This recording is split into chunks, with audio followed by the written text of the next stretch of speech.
Oi, gente, bom dia! O Cotidiano está começando. Hoje é dia de conversar com o Dr. Marco Aurélio Cabral sobre cirurgia plástica. Então, se você tem alguma dúvida, daqui a pouquinho ele está chegando. Eu converso também com a psicóloga Natalita Naka sobre compulsão alimentar. Também tem dicas com a podóloga sobre os cuidados com os pés. O verão está chegando, então hoje nós vamos mostrar como você pode escolher o óculos de sol ideal. Então aproveita, puxa uma cadeira e chegue junto. O Cotidiano está só começando.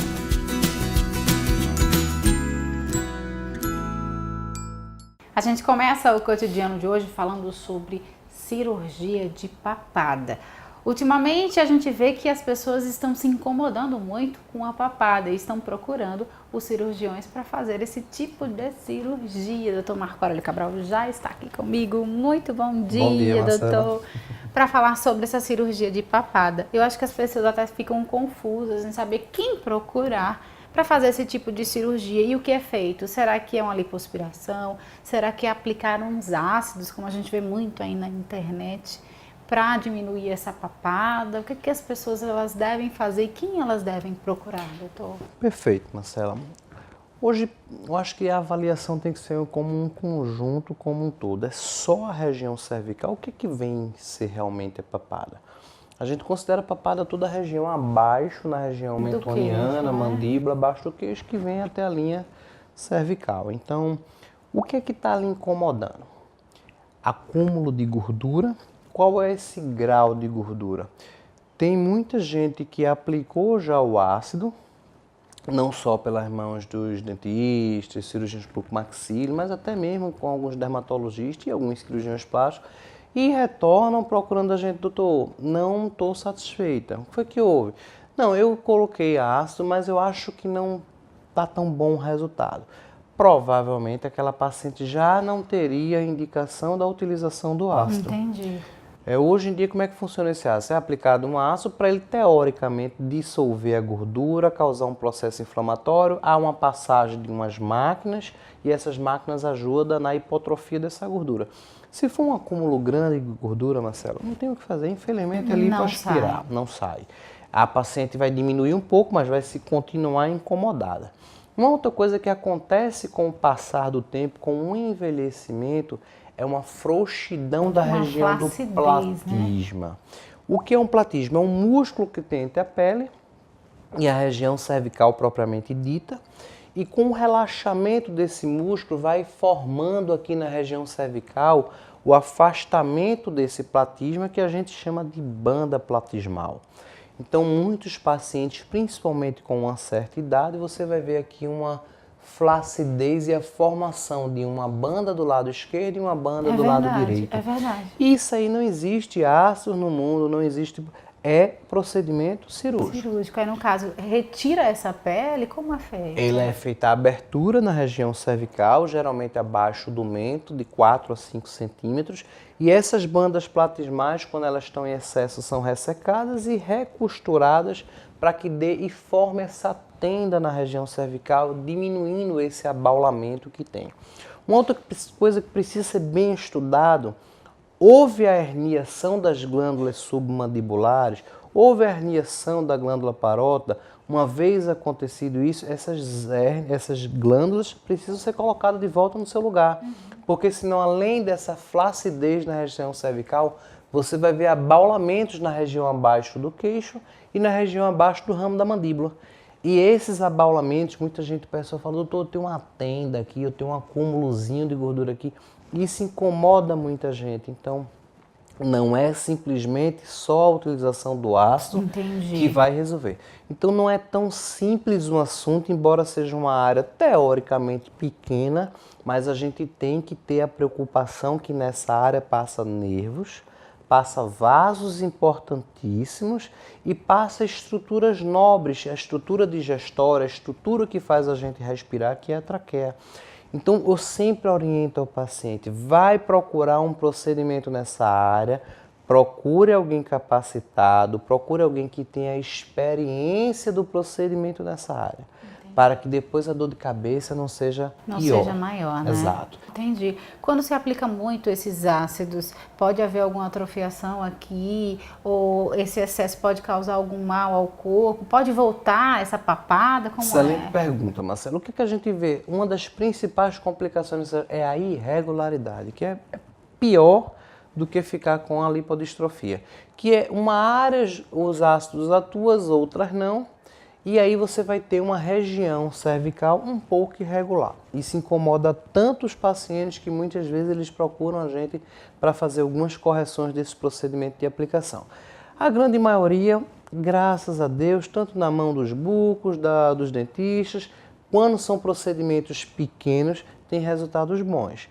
E aí essas pessoas que nos chegam a procurar, que eu acho que a indicação inicial é que ela deve ter sido um pouco equivocada. E a gente também vai mudando com o passar dos anos. Certa vez eu vi que o nosso osso, ele é plástico, ele é renovado todos os dias. Por isso que as nossas feições, elas vão mudando com o passar das semanas, dos anos, dos meses. Se a gente for olhar uma foto ontem, de como a gente estava há 3 dias atrás e hoje já há uma mudança. Então essa mudança às vezes incomoda muito. O bom é que a gente pode mudar aparentemente e manter aquilo, né? Isso.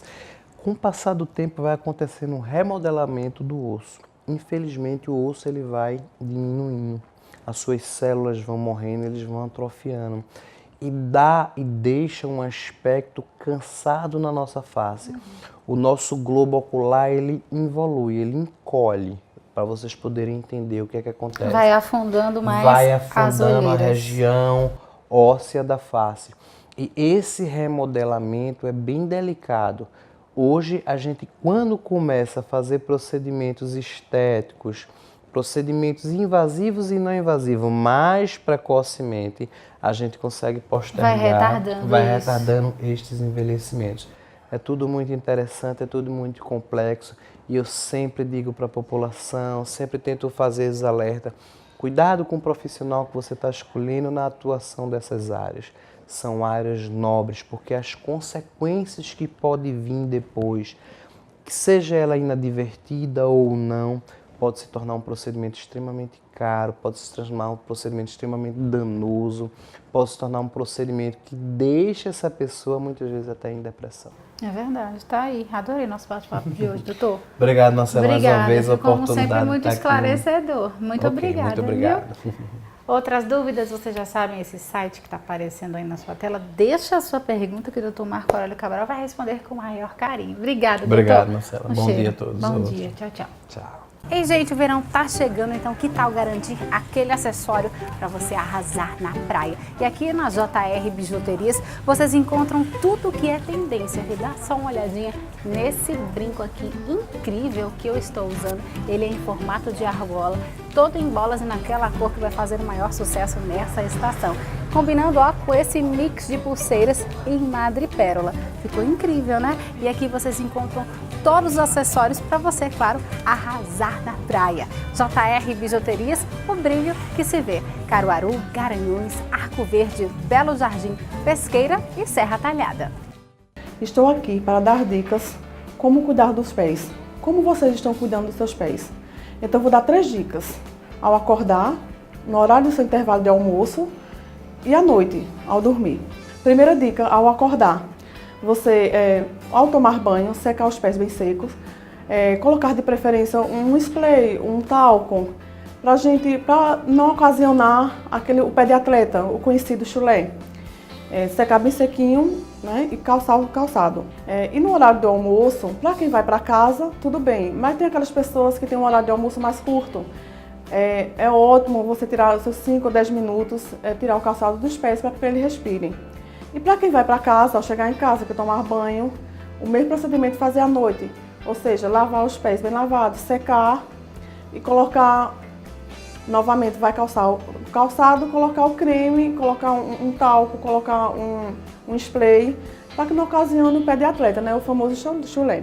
E à noite, ao chegar em casa, que você tomar banho, colocar, ao deitar, quando você for dormir, colocar um creme, de preferência que contenha a substância ureia, que ele hidrata o pé, principalmente para as pessoas que usam muito calçados abertos. Eu falo mais mulheres.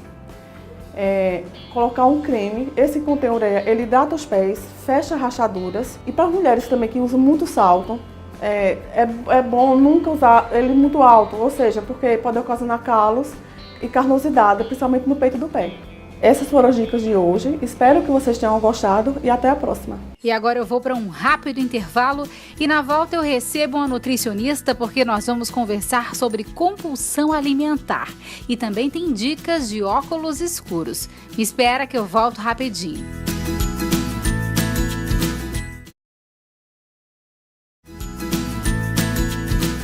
Estamos de volta com o Cotidiano. Você sabia que aqui no Brasil está aumentando o número de pessoas com compulsão alimentar?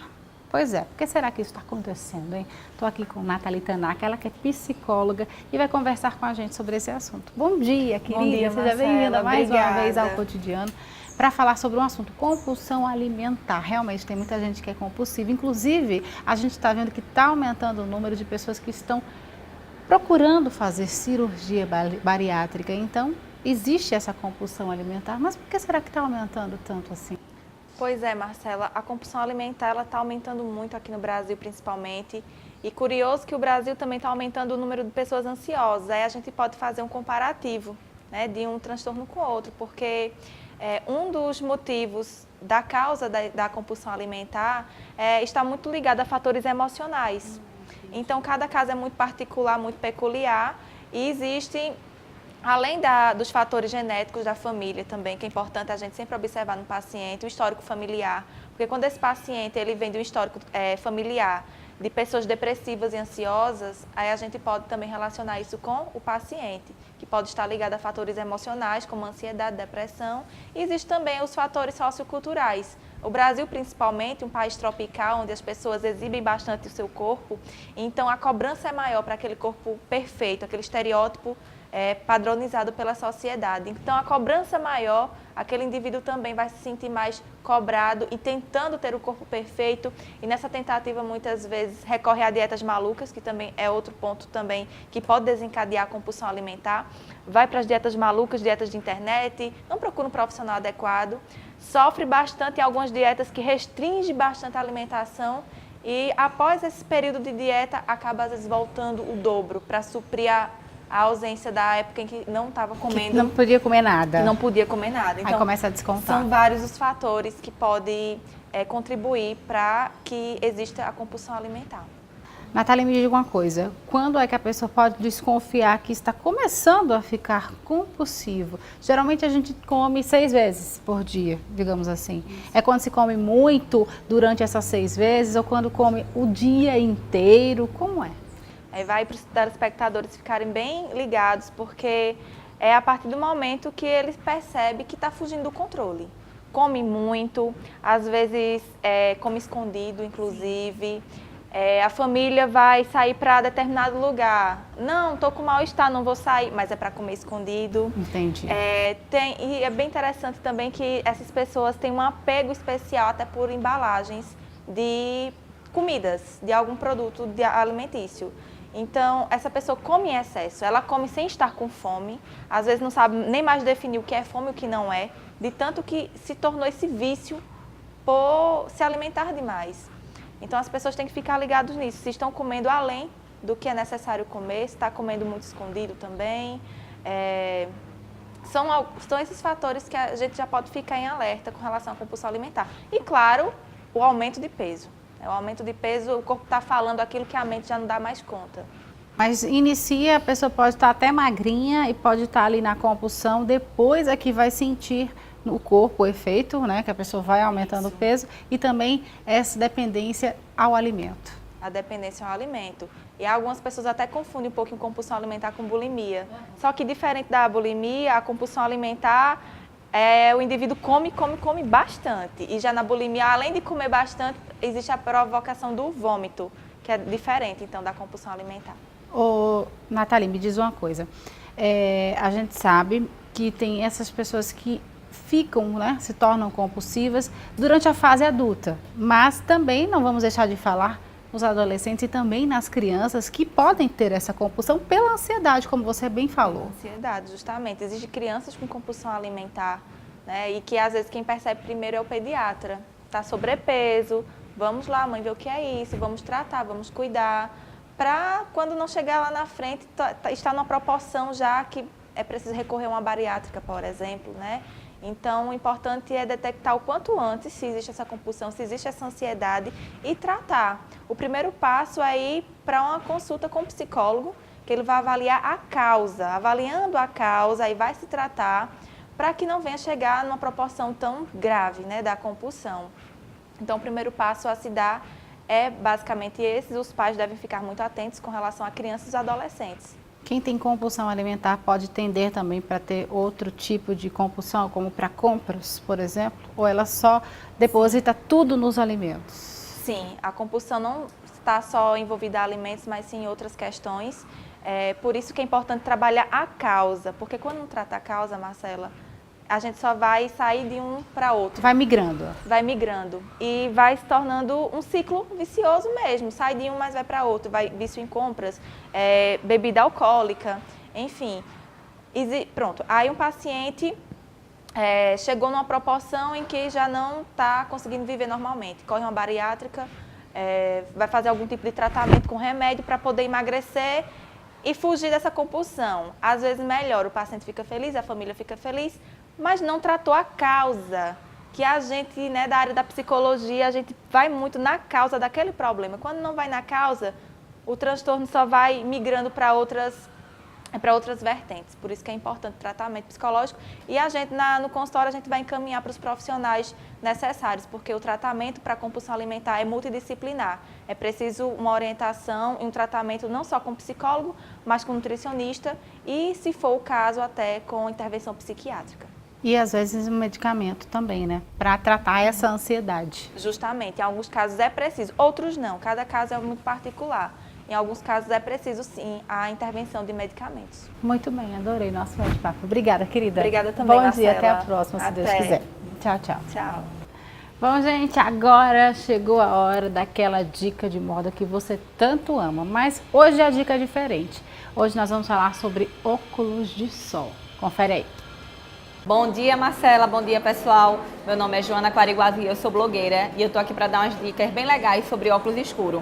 O primeiro que eu vou começar a falar com vocês é sobre as lentes transparentes, que é dessa que eu tô usando, que tanto pode ser lentes de cores neutras, tá, como este, como lentes de cor azul, rosa, verde e vários tons. E eles são os óculos bem versáteis, que a gente pode usar tanto de dia como à noite, que em razão dela não ter uma tonalidade forte, ela não impede nossa visão em relação ao turno que utilizamos.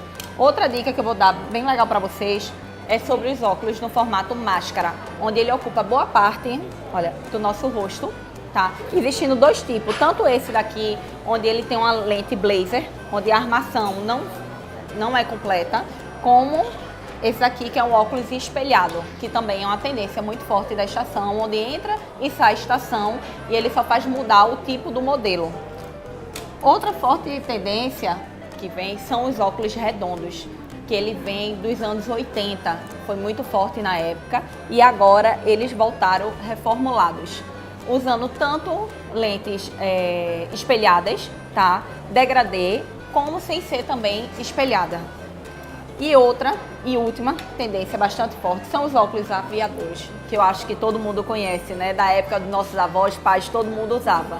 Eles tanto continuam na mesma versão daquele modelo tradicional, como hoje em dia eles deram uma reformulada. Esse aqui, como você pode ver, ele tem um formato diferenciado. Ele segue a mesma linha do aviador, porém com adereços diferentes, para dar um toquezinho mais moderno à armação. Essas foram as dicas de hoje, espero que vocês tenham gostado. Até a próxima! Joana, obrigada pelas dicas. Um cheiro para você, querida. Até a próxima, se Deus quiser. E o Cotidiano vai ficando por aqui. Muito obrigada pelo carinho, muito obrigada pela audiência. Não esquece que amanhã, às 11h05, eu tô de volta. Um beijo, fica com Deus. Tchau, tchau.